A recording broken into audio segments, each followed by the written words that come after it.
हाय मेरे प्यारे छात्रों, कैसे हैं। उम्मीद है कि आप सभी अच्छे होंगे और स्वस्थ होंगे। देखिए, अर्थव्यवस्था की हम 8वीं सीरीज पर बात कर रहे हैं।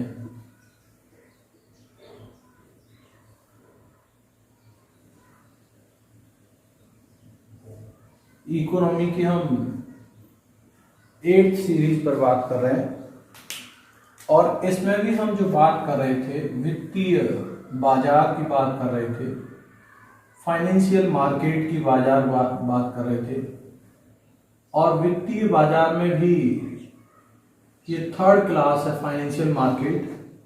और वित्तीय बाजार में भी प्यारे छात्रों देखेंगे हम जो है, इसमें भी हम मुद्रा बाजार की बात कर रहे थे, मनी मार्केट की बात कर रहे थे। और इस मनी मार्केट में हमने जो लास्ट जो क्लास थी उसमें हमने आरबीआई से संबंधित चीजों को समझा था। RBI, reserve bank of India,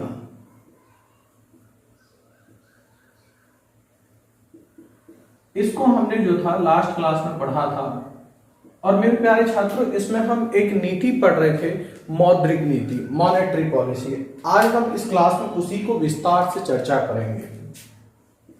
एक थी आपकी जो है मौद्रिक नीति, जिसको हम मॉनेटरी पॉलिसी भी कहते हैं। इसी मॉनेटरी पॉलिसी पर चर्चा करेंगे। और देखिए प्यारे छात्रों, इस मौद्रिक नीति में हम 2-3 चीजों पर चर्चा करेंगे। एक देखेंगे मौद्रिक जो नीति है, मॉनेटरी पॉलिसी है, मौद्रिक नीति क्या है, इसे लागू कौन करता है, who is the regulator of monetary policy, लागू कौन करता है, और मौद्रिक नीति से नियंत्रित क्या होता है।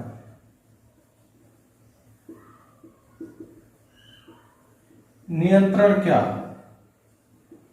और मेरे प्यारे छात्रों, मौद्रिक नीति की भी कुछ विधियां होती हैं, उनको भी देखेंगे। एक हम इसमें मौद्रिक नीति की विधियों की चर्चा करेंगे।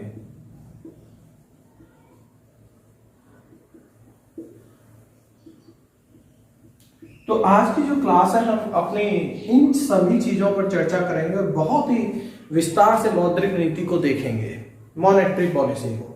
इसका आप एक छोटा सा स्क्रीनशॉट ले लेंगे।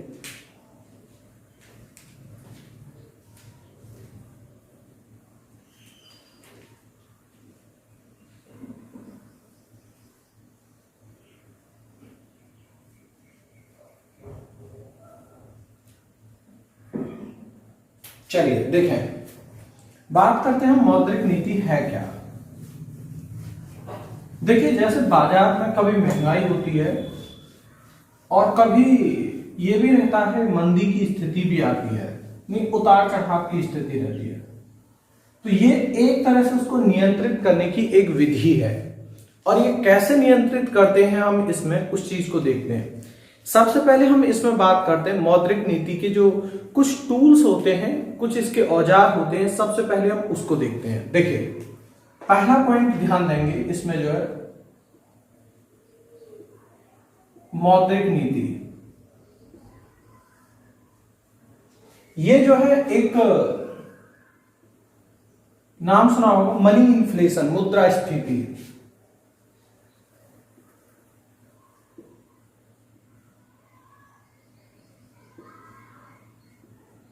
को नियंत्रित करने का एक उपाय है।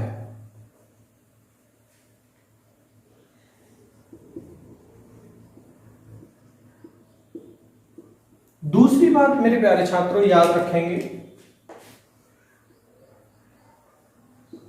इसे आरबीआई लागू करती है। तो हम हल्का सा यहां विचार कर लेते हैं मुद्रास्फीति पर, हल्का सा, जिससे आपको पता है। जैसे देखिए, मार्केट में मुद्रास्फीति का इस हिसाब से अनुमान लगा लीजिए, सीधा समझे। मुद्रास्फीति का मतलब होता है महंगाई का बढ़ना, जिसको मनी इन्फ्लेशन कह देते हैं हम। और दूसरा एक होता है मुद्रा अविस्फीति, मनी डिफ्लेशन, महंगाई का कम होना,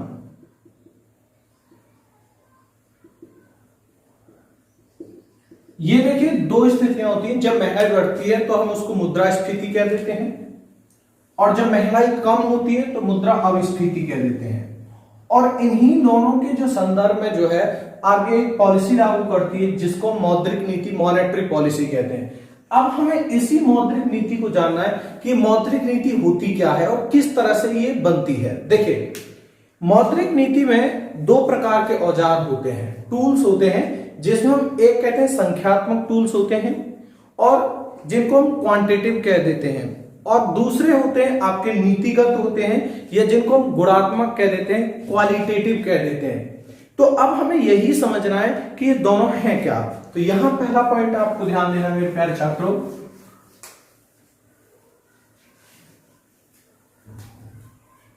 जो मौद्रिक नीति के दो प्रकार के औजार हैं, इसके जो है दो प्रकार के औजार हैं। It has the two types of tools. क्या है उनको समझें। एक जो है आपके इसमें संख्यात्मक है, एक इसका संख्यात्मक रूप है क्वांटिटेटिव, और एक प्यारे छात्रों इसका गुणात्मक रूप है क्वालिटेटिव।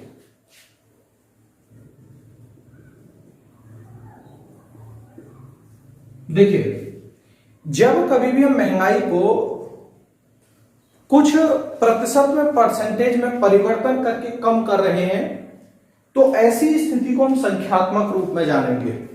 और जब कभी भी हम विचार कर रहे हैं, वहां पर किन्हीं बातों को अपनवा रहे हैं, तो उसको हम जो है गुणात्मक रूप में जानेंगे। देखिए, जो संख्यात्मक रूप है इसमें दो तरह की बातें होती हैं। इसमें भी जो है एक होती है इसमें नीतिगत दर होती है, एक इसमें नीतिगत जिसको की रेट कह देते हैं। अब इसमें जो आते हैं आपके जो है रेपो रेट आता है, इसमें या बैंक रेट है, एसएलआर है। अभी बताऊंगा ये क्या चीजें हैं। एसएलआर का रूप जो है क्वालिटेटिव दूसरे में है, अनुपात 11 में आता है। और जैसे देखेंगे double R, reverse repo rate है, और देखेंगे एक है इसमें एमएसएफ है, मार्जिन स्टेबिलिटी,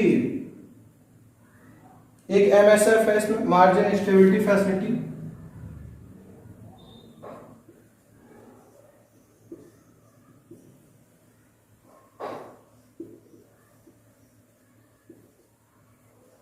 फैसिलिटी है एक इसमें, और देखेंगे इसमें ओएमओ है, ओपन मार्केट ऑपरेशन, खुली बाजार रणनीति है, या चयनित प्रक्रिया है। दूसरी होती है आरक्षी अनुपात होता है।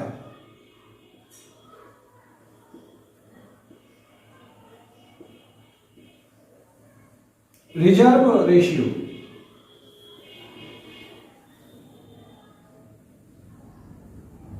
इसमें दो चीजें हैं, एक एसएलआर की स्टैच्यूटरी लिक्विड रेशियो, वैधानिक तरलता अनुपात है एक इसमें,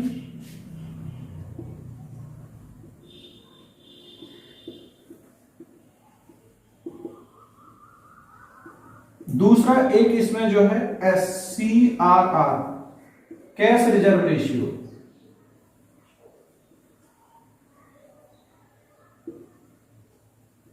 ये दो आते हैं आपके इसमें, सभी पर भी विस्तार से चर्चा करूंगा।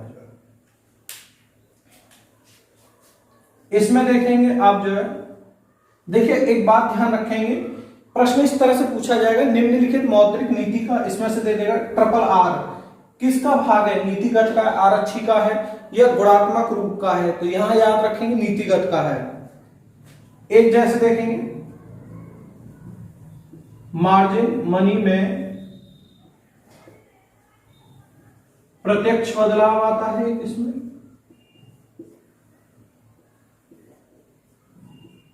नीतिगत direct changing of margin policy,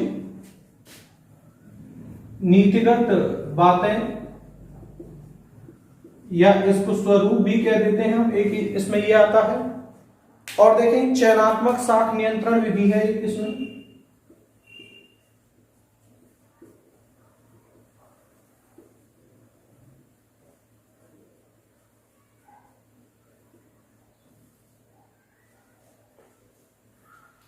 credit selective control method है एक इसमें, उपभोक्ता साख विनिमयन है, उपभोक्ता साख विनिमयन, कंज्यूमर क्रेडिट राशनिंग है। तो देखिए कुछ ये स्वरूप है इसमें जो है, और भी देख सकते हैं एक प्रत्यक्ष कार्यवाही का रूप और इसमें आ जाता है, अभी समझाऊंगा। प्रत्यक्ष कार्यवाही ये गुणात्मक विधि में क्वालिटेटिव फंक्शन में है। तो मेरे प्यारे छात्रों, मौद्रिक नीति के दो प्रकार के टूल्स होते हैं, एक होता है आपका जो है संख्यात्मक, एक होता है गुणात्मक यानी क्वांटिटेटिव, और एक होता है क्वालिटेटिव होता है। क्वांटिटेटिव में ये सब आते हैं, यानी जो आरबीआई है इन सब में परिवर्तित करके महंगाई दर को रोकने की कोशिश करती है, या फिर जब कभी भी मंदी जैसी स्थिति आ जाती है तो उस मंदी जैसी स्थिति से बाहर निकलने के लिए इन दरों में कुछ परिवर्तन करती है, या फिर जब इनसे काम नहीं चलता है तो इन स्थितियों को अपनाती है। अब अपनाती कैसे और ये सब चीजें हैं क्या, इन पर हम एक एक करके विस्तार से चर्चा कर लेते हैं। एक बार आप इसका स्क्रीनशॉट ले लेंगे।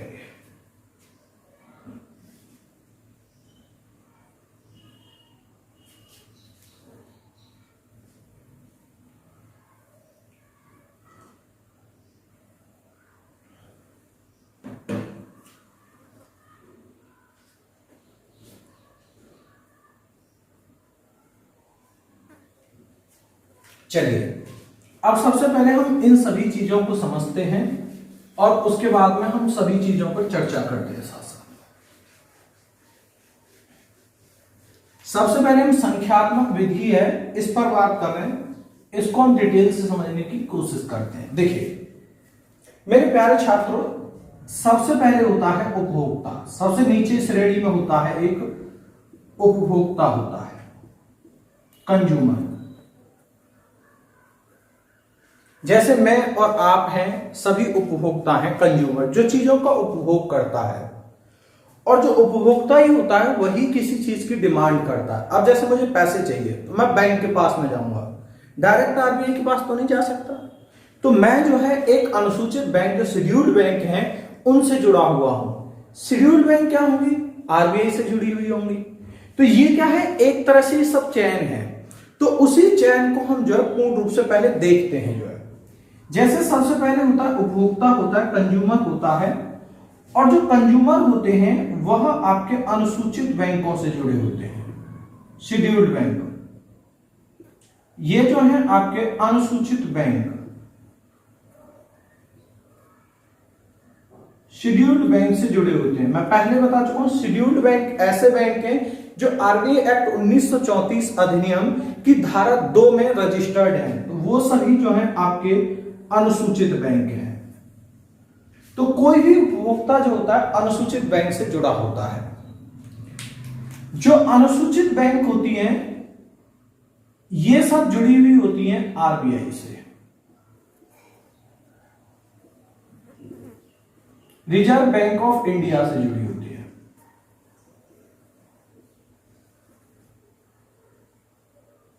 ये भारतीय रिजर्व बैंक है, इससे जुड़ी हुई होती है। अब देखिए प्यारे छात्रों, जब कभी भी मैं इस अनुसूचित बैंक के पास में जाऊंगा, मैं जो है अनुसूचित बैंक के पास में गया और मान लीजिए मुझे ऋण की आवश्यकता है, तो अब जब मैं ऋण यहां लेने के लिए जाऊंगा तो मुझे कुछ प्रतिशत पर ऋण तो प्राप्त होगा। जैसे मान लीजिए मैं एसबीआई बैंक के पास में ऋण लेने के लिए गया, तो एसबीआई बैंक जब मुझे ऋण देगी तो बदले में वह मुझसे उस ऋण के कुछ न कुछ परसेंटेज भी लेगी, प्लस में कुछ न कुछ हो सकता है वह सिक्योरिटी भी मुझसे रखवाए। तो यहां पर जो अनुसूचित बैंक जिस दर पर अपने उपभोक्ता को यानी ऋण देती है उसको बेसिक रेट कहते हैं। इसको कहते हैं बेसिक रेट, या इसी को PLR प्राइम लैंडिंग रेट भी कह देते हैं। यानी जिस दर पर अनुसूचित बैंक अपने उपभोक्ता को ऋण देती है उस दर को बेसिक रेट या PLR के रूप में हम जानते हैं। और उपभोक्ता जब अनुसूचित बैंक से कुछ ऋण लेने के लिए जाएगा तो साथ ही साथ में यहां अपनी कुछ सिक्योरिटी भी रखेगा, प्रतिभूति भी रखेगा, यहां पर ये सिक्योरिटी भी रखेगा। यानी कुछ न कुछ, जैसे मान लो हम घर पर लोन लेते हैं तो जो होम पेपर्स होते हैं उनको रख देते हैं। जैसे अब मान लो इस अनुसूचित बैंक को पैसे की जरूरत हो तो ये अनुसूचित जो बैंक है ये किसके पास में जाएगी? RBI के पास जाएगी भाई, ये RBI के पास में जाएगी। जब ये RBI से ऋण लेगी तो RBI इससे बदले में कुछ न कुछ तो परसेंटेज लेगी। तो RBI जिस दर पर अनुसूचित बैंकों को ऋण देती है उसको जो है हम RR रिवर्स रेपो, सॉरी, इसको हम बैंक रेट या तो हम बैंक रेट कह देते हैं या दूसरा हम इसी को रेपो रेट कह देते हैं। दोनों में अंतर है, थोड़ा सा बताऊंगा। जिस दर पर RBI ने अनुसूचित बैंक को पैसा उधार दिया है उस दर को बैंक रेट या रेपो रेट कहते हैं। अंतर क्या है? जो बैंक रेट जो रहता है, जब अनुसूचित बैंक RBI से अगर कुछ प्रतिभूति सिक्योरिटी रख करके पैसा ले रही है तो उसको कहते हैं बैंक रेट कहते हैं। जैसे अनुसूचित बैंक ने यदि कुछ भी सिक्योरिटी रखकर धन उधार लिया हो, मेरे प्यारे छात्रों, वो है बैंक रेट। यदि डायरेक्ट लोन लिया है तो वो है आपका रेपो रेट है। ये होता है डायरेक्ट लोन या बोरोइंग। जैसे मैं एक बहुत अच्छा उदाहरण बताता हूं। जैसे मान लीजिए बहुत सारी कंपनी है, फाइनेंशियल कंपनी, जैसे मर्डर फर्म है, तो वो क्या करती है, जैसे आप वहां पर गोल्ड रख दीजिए यानी सोना रख दीजिए, बदले में कुछ परसेंट पर वो जो आपको पैसा दे देते हैं। जब आप पैसा वहां वापस करने के लिए जाते हैं तो उसके पश्चात वो आपका जो गोल्ड है वो वापस दे देते हैं। तो वहां पर जो आपने सिक्योरिटी रख करके जो पैसा लिया वही एक तरह से बैंक रेट है। जब शेड्यूल्ड बैंक कुछ अपना सिक्योरिटी रख के RBI से पैसा लेती है तो वह बैंक रेट है, और विदाउट सिक्योरिटी जब पैसा लेती है तो वो रेपो रेट होता है। तो ये दोनों भी आपको याद रखने हैं। तीसरी बात आप ध्यान देंगे कि जब कभी भी RBI को मार्केट का नियंत्रण करना होता है या पैसा लेना हो, अगर RBI भी ले सकती है अनुसूचित बैंकों से, तो जब कभी भी RBI अनुसूचित बैंकों से पैसा लेगी तो ऐसी स्थिति में अनुसूचित बैंकों को ये जो है कुछ न कुछ उस पर इंटरेस्ट भी देगी।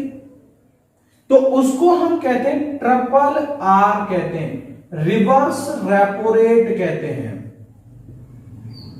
Reverse repo rate.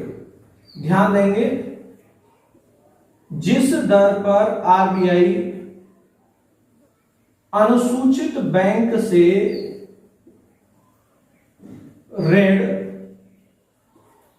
उधार लेती हो उसको हम RRR कहते हैं। और यहां ध्यान रखेंगे, अनुसूचित बैंक जिस दर पर RBI से उधार लेते हैं, दोनों अंतर याद रखेंगे प्यारे छात्रों। अब नेक्स्ट बात ध्यान देंगे कि प्रत्येक जो अनुसूचित बैंक होती है उसको अपना कुछ न कुछ सिक्योरिटी के रूप में RBI के पास भी रखना होता है। उसको प्यारे छात्रों CRR कहते हैं, कैश रिजर्व रेशियो। उसको कैश रिजर्व रेशियो कहते हैं, यानी अनुसूचित बैंक जो धन या सिक्योरिटी के रूप में आरबीआई के पास जमा करती हूं, तो उसको मेरे प्यारे छात्रों CRR कहते हैं, कैश रिजर्व रेशियो। अब देखिए, प्रत्येक अनुसूचित बैंक को अपनी कुल धनराशि का कुछ परसेंट अपने पास भी रखना पड़ता है, तो उसको कहते हैं SLR, स्टैच्यूटरी लिक्विड रेशियो, वैधानिक तरलता अनुपात।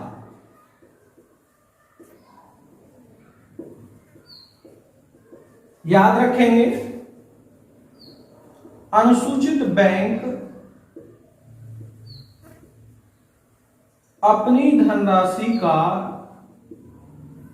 जो अपने पास रखते हैं, ठीक। देखिए, इसमें बेसिक रेट और PLR को तो जो है शेड्यूल बैंक डिसाइड करती है, शेड्यूल बैंक का हेडक्वार्टर डिसाइड करता है। बाकी जितने भी परसेंट हैं, ये सब जो डिसाइड करने का काम होता है, आरबीआई का काम होता है। तो एक ये भी प्रश्न पूछना पड़ेगा, पूछा जा सकता है, तो इसका स्क्रीनशॉट ले लेंगे पहले आप जो।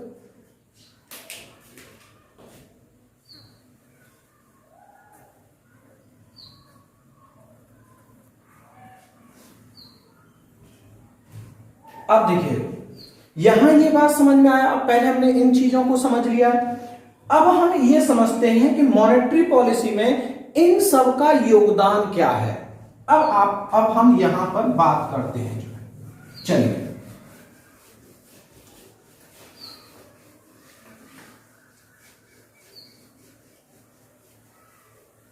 मॉनेटरी पॉलिसी में हम इन सब नीतिगत जो हमारी जो दर हैं उनका देखते हैं। देखिए, एक बात देखते हैं, मौद्रिक नीति का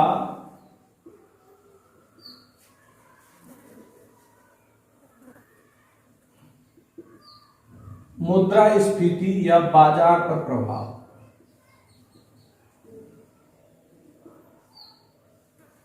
अब आप सोचिए, मनी इन्फ्लेशन रेट लगातार बढ़ रहा है,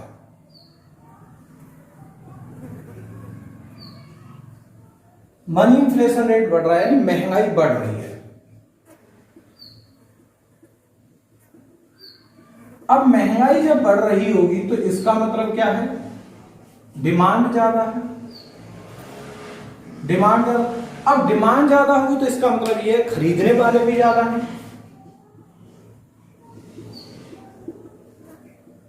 अब जब खरीदने वाले ज्यादा हैं तो इसका मतलब बाजार में पैसा भी ज्यादा जा रहा होगा प्यारे छात्रों।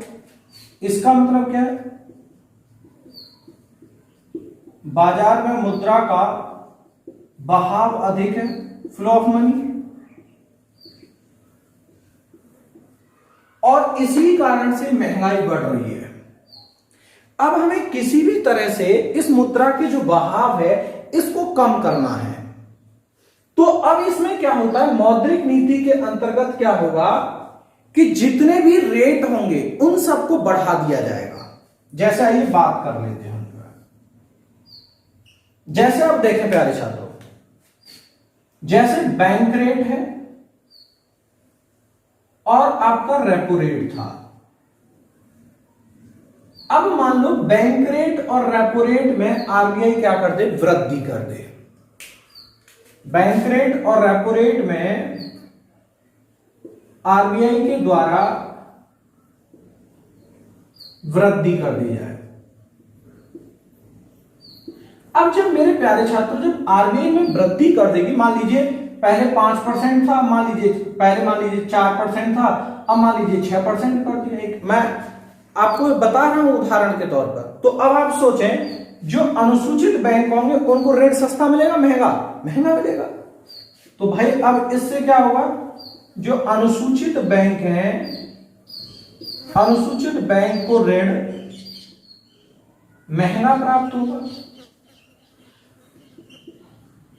और जब मेरे प्यारे छात्रों अनुसूचित बैंकों को ऋण महंगा प्राप्त होगा तो क्या ये अपने कस्टमर को या कंज्यूमर को सस्ता ऋण देंगी? नहीं देंगी। तो अब यहां पर क्या करेंगे, ये जो अनुसूचित बैंक PLR या जो बेसिक रेट है, इस बेसिक रेट में ये क्या कर देंगी, वृद्धि कर देंगी। और जब ये वृद्धि कर देंगी प्यारे छात्रों, तो अब इससे क्या होगा, ऋण ऑब्वियसली बात है महंगा हो जाएगा। इससे क्या होगा, ऋण महंगा होगा। और जब मेरे प्यारे छात्रों ऋण महंगा हो जाएगा तो अब लेने वाले कम होंगे, ज्यादा होंगे, कम हो जाएंगे।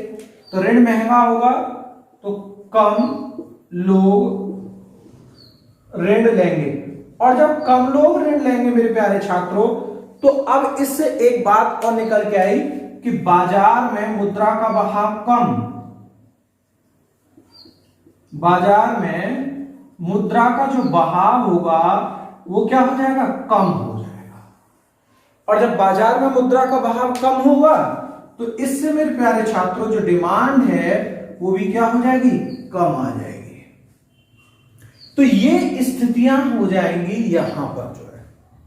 तो यहां आप देखेंगे बैंक रेट, रेपो रेट, इनमें परिवर्तन की स्थिति में जो है ये सब प्रभाव आ जाएंगे। और वहीं पर क्या हो कि ये तो हमने इस स्थिति में देखा। अभी हम एक और स्थिति की बात करेंगे। अभी तो जो है, अब इसका स्क्रीनशॉट ले लेंगे, फिर बताता हूं।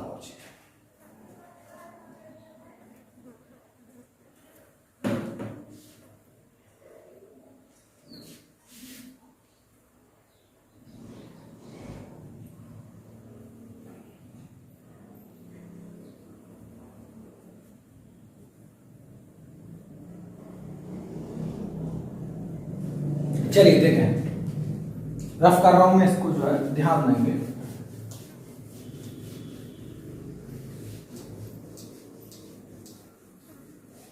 वही दूसरा पॉइंट ध्यान दें। अब इनमें वृद्धि करने से बाजार में पैसा कम हो गया। अब एक शब्द और आ रहा था, OMO, ओपन मार्केट ऑपरेशन, खुली बाजार प्रक्रिया।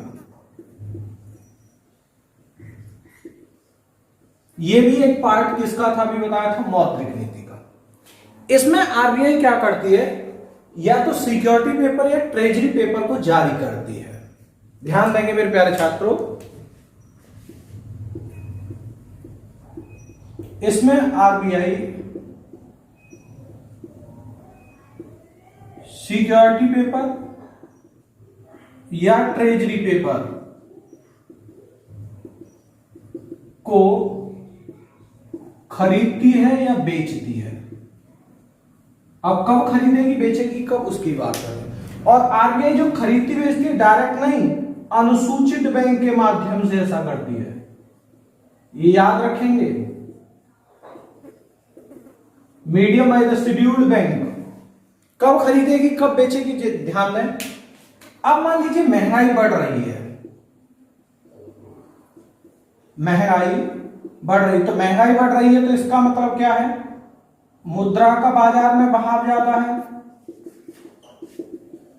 तो ऐसी स्थिति में आरबीआई क्या करेगी, सिक्योरिटी पेपर और जो ट्रेजरी पेपर मार्केट में जारी कर देगी।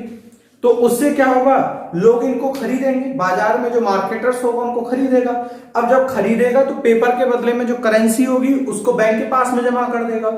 तो बैंक के पास जब जमा कर देगा तो उससे जो लोग होंगे उनके पास पैसे का जो बहाव होगा वो बहुत कम हो जाएगा। तो इससे क्या होगा कि जब मार्केट में पैसा ही कम होगा तो डिमांड भी कम हो जाएगी, और उससे जो रहेगा आपका मार्केट में जो मनी इन्फ्लेशन की स्थिति थी वो स्थिर हो जाएगी। तो बाजार में बहाव है भाई, महंगाई का मतलब। तो ऐसी स्थिति में क्या करेगी आरबीआई, इन पेपर को बाजार में बेचकर धन, करेंसी या कैपिटल को जुटाती है। और इससे क्या होता है, बाजार में धन का बहाव कम हो जाता है।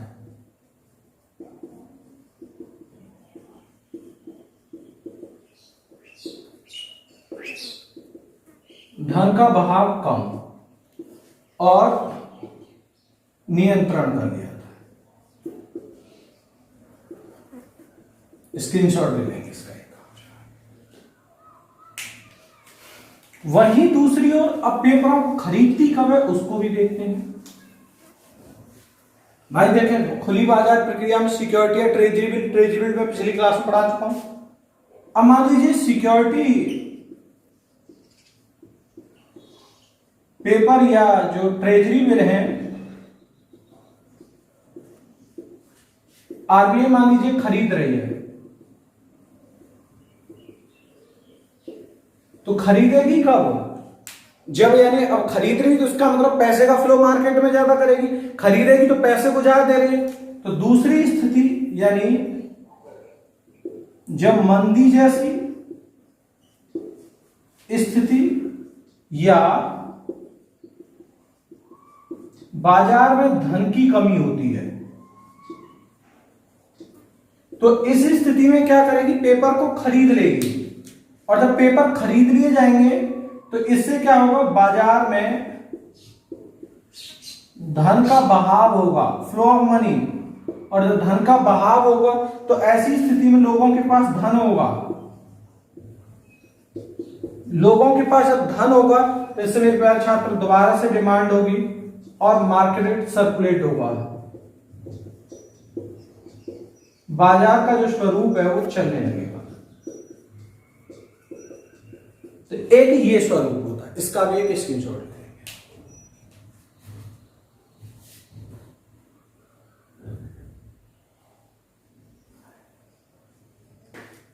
नेक्स्ट पॉइंट ध्यान देंगे। एक तो हमने देखा था मौद्रिक नीति में रेटों को जो था बढ़ा दिया गया था। अब मान लीजिए आरबीआई क्या करे, जो बैंक रेट है या जो रेपो रेट है या जो एसएलआर है या जो सीआरआर है, इन सब में मान लीजिए कमी कर रही है, दरों में कमी ला रही है। और जब दरों में कमी आएगी, मान लीजिए 5% था 4% कर दी कोई भी चीज जो है, तो मेरे प्यारे छात्रों जब दरों में कमी आएगी तो अनुसूचित बैंक को ऋण भी सस्ता मिलेगा और उसके पास पैसा भी ज्यादा होगा। भाई अब इससे क्या होगा कि जो अनुसूचित बैंक है, अनुसूचित बैंक को ऋण सस्ता मिलेगा और उसके पास धन अधिक होगा। और जब ऋण सस्ता मिलेगा, धन अधिक होगा, तो ऐसी स्थिति में वो क्या करेगी, इस ऋण का विस्तार करेगी। ऋण का विस्तार, तो इससे क्या होगा कि ऋण सस्ता रहेगा। और जब ऋण सस्ता रहेगा तो इससे जो उपभोक्ता है इसको अधिक लेगा। तो अब इससे क्या होगा, इससे धन का बाजार में अधिक बहाव होगा और इस धन के बाजार में अधिक बहाव से बाजार की प्रक्रियाएं चलने लगेंगी, सर्कुलेट हो जाएंगे।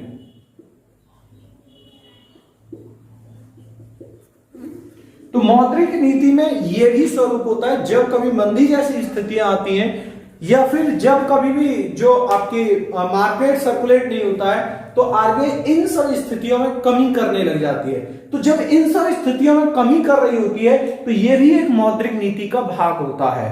तो इसका भी आप एक स्क्रीनशॉट ले लेंगे।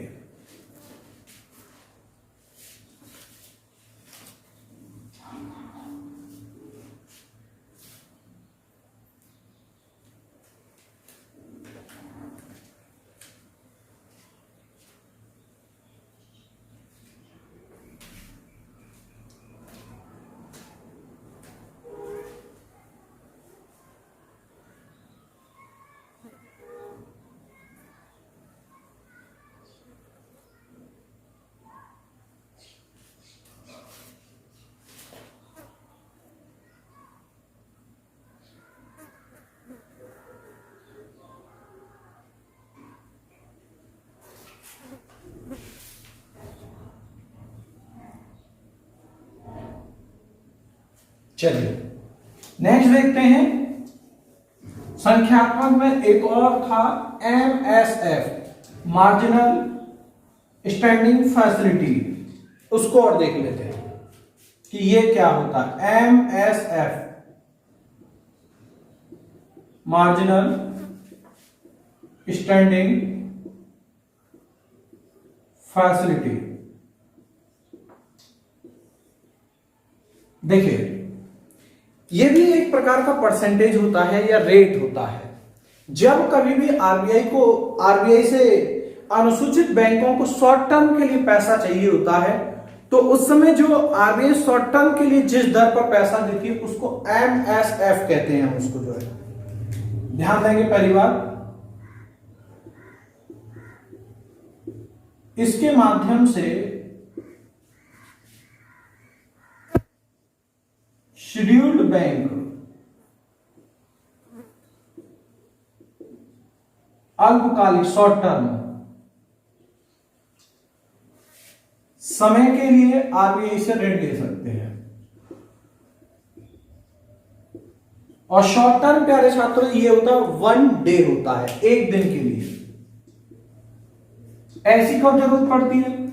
जब अनुसूचित बैंकों को एकदम से धन की जरूरत पड़ जाए। ये स्थिति के अंतर्गत बैंक विशेष जरूरत के समय आरबीआई से ऋण लेते हैं।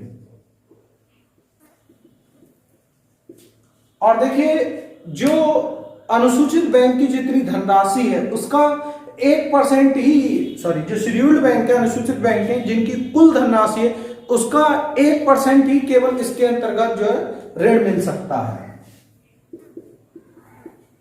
1% ऋण ही एनडीटीएल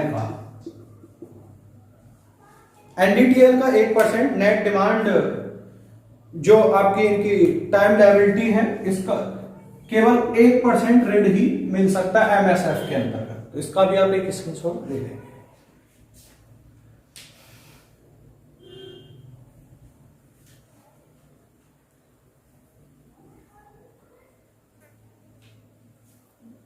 चलिए तो मेरे प्यारे छात्रों ये देखा था हमने जो है मौद्रिक नीति में जो संख्यात्मक जो स्वरूप था उसको देखा था। अब इसके बाद में हम गुणात्मक पर बात कर लेते हैं कि गुणात्मक विधि क्या है आरबीआई की। गुणात्मक विधि की बात कर रहे हैं मौद्रिक नीति में। आप अधिकतर YouTube पर वीडियो देखिएगा, मौद्रिक नीति में जो गुणात्मक विधि है इसको बहुत ही कम लोग जो है डिस्कस करते हैं। तो अब ये है क्या, इस पर बात करते हैं। इसमें पहली थी चयनात्मक साख नियंत्रण विधि हमारी।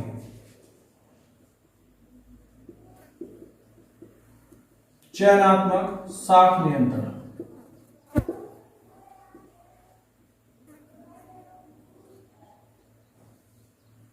Selective credit control. देखिए इसमें क्या होता है कि आरबीआई अपने अनुसूचित बैंकों को निर्देश देता है कि कुछ चयनित क्षेत्रों को ही ऋण दिया जाए और ऐसे चयनित क्षेत्रों को ऋण दिया जाए जिनसे धन की जल्दी वापस आने की उम्मीद रहती हो। भाई देखिए ये जो गुणात्मक विधि मौद्रिक नीति का एक भाग है। अब जब मार्केट में स्थितियों को देखते हुए जब कभी भी आरबीआई को ये लगता है कि इस समय जो है महंगाई बढ़ रही है, तो आरबीआई क्या करता है कि सभी क्षेत्रों की बात नहीं करेगा कि सब क्षेत्रों को पहले की तरह ऋण दो। वो क्या कहेगा कि जिन क्षेत्रों को जरूरत है इस समय ऋण की केवल उन्हीं को दो, यानी सेलेक्ट कर दीजिए लोगों को जो है। तो यहां क्या करता है, ध्यान देंगे, आरबीआई अनुसूचित बैंक को निर्देश देता है कि चयनित क्षेत्रों को ही ऋण दिया जाए।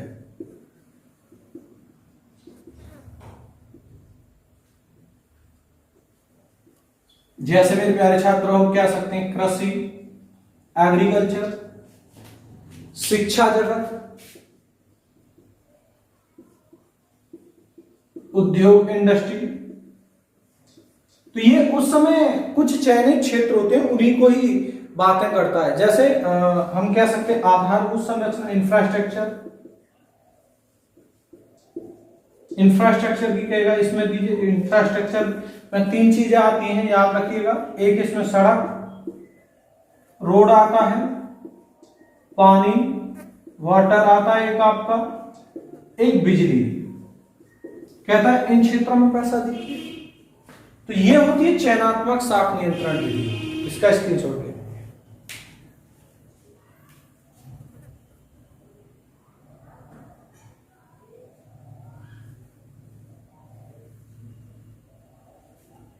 दूसरा देखेंगे,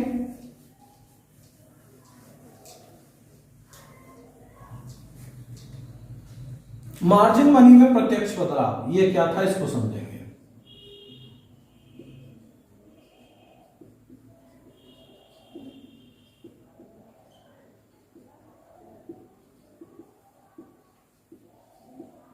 और direct change of margin money, इसको बहुत अच्छे से समझने की कोशिश करते हैं। ये क्या है, देखिए इसको 1956 से अपनाया गया है। पहली बात याद रखें, इसको जो है 1956 से अपनाया गया है बेसिकली। इसमें है क्या, उस पर हम जो है विशेष चर्चा करते हैं। मार्जिन मनी में क्या है, मान लीजिए आपको ऋण की जरूरत है, मुझे ऋण की जरूरत है,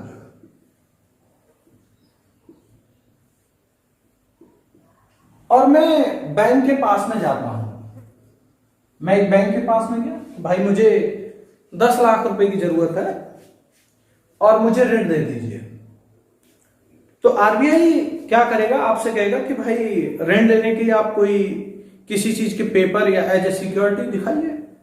तो मान लीजिए मैंने अपने घर के जो डॉक्यूमेंट्स थे वो दिखाए, और मान लीजिए मेरे घर के जो डॉक्यूमेंट्स थे उनकी कीमत कुल 15 लाख रुपया है।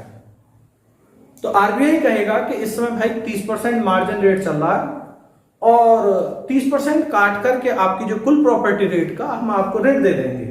यानी 15 लाख रुपए का 30% यानी 4.5 लाख रुपए को काट देंगे, और मुझसे कहेगा कि हम आपको जो है लगभग 10.5 लाख रुपए ऋण दे सकते हैं। तो ये था मार्जिन मनी में प्रत्यक्ष बदलाव। अब इसका प्रभाव क्या पड़ेगा उसको भी देखते हैं। जैसे मैं बैंक के पास में गया, मान लीजिए मेरा एक हाउस है, ये एक घर है, ये एक हाउस है मेरा, और इस हाउस की जो कॉस्ट है वो 10 लाख रुपया है,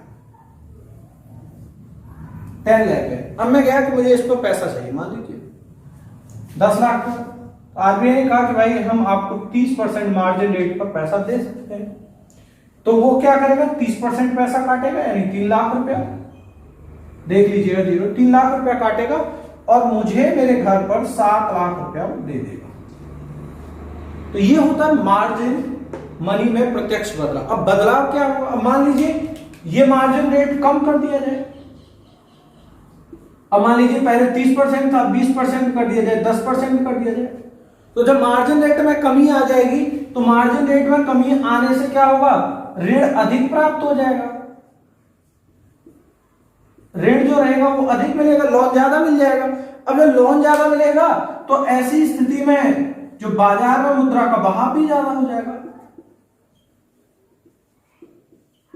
मुद्रा का बहाव फ्लो भी ज्यादा हो जाएगा, और इससे क्या होगा कि जो डिमांड्स हैं वो भी ज्यादा जनरेट हो जाएंगे। तो जो है, और मान लीजिए वहीं इस में क्या कर दी जाए, बढ़ोतरी कर दी जाए, 30 से 40% कर दिया, 50% कर दी जाए, तो यहां क्या होगा, ऋण कम प्राप्त होगा।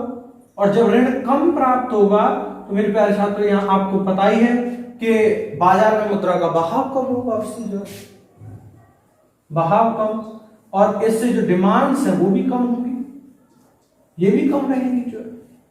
तो एक ये भी इसका स्वरूप प्राप्त होता है। इसका आप एक स्क्रीनशॉट ले लेंगे।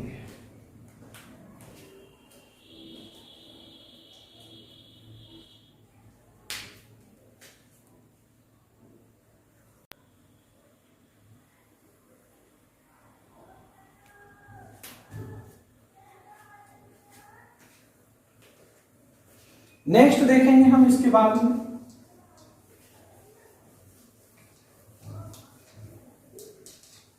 गुणात्मक में ही और देखते हैं हम जो प्रत्यक्ष कार्यवाही, देखिए एक था, तीसरा था हमारा प्रत्यक्ष कार्यवाही।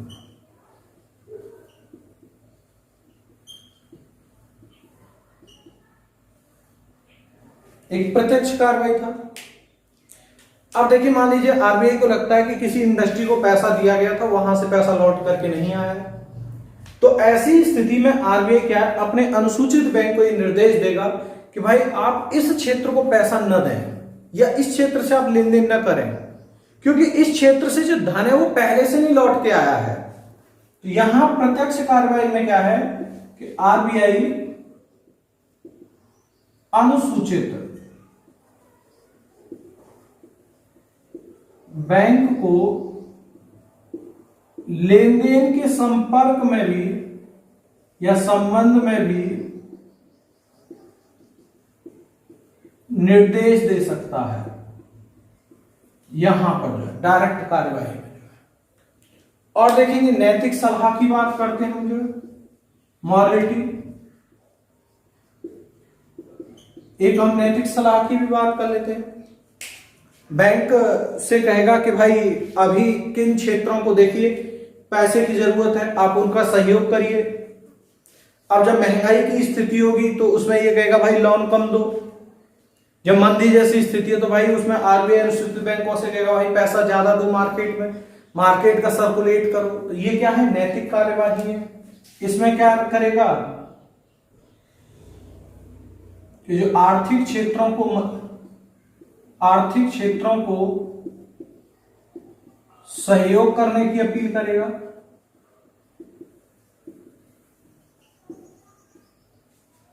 दूसरी बात देखेंगे,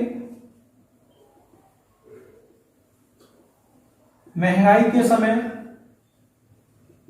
कम ऋण की बात करेगा।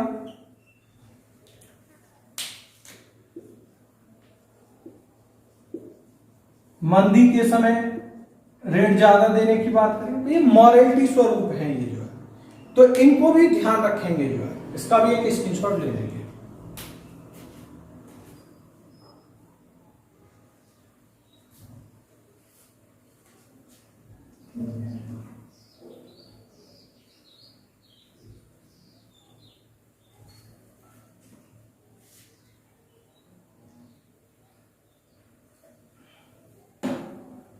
चलिए देखेंगे। एक और था अंतिम स्वरूप और था गुणात्मक में उपभोक्ता साख विनिमय।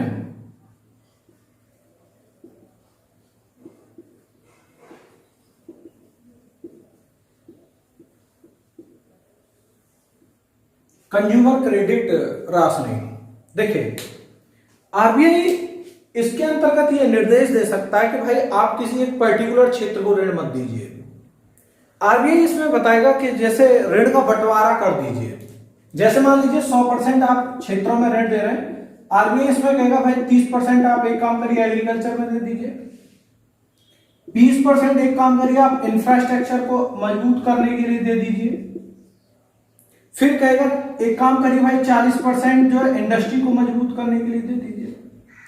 तो यहां इसमें क्या करता है आरबीआई, जो ऋण के लिए क्षेत्रों का बंटवारा कर देता है।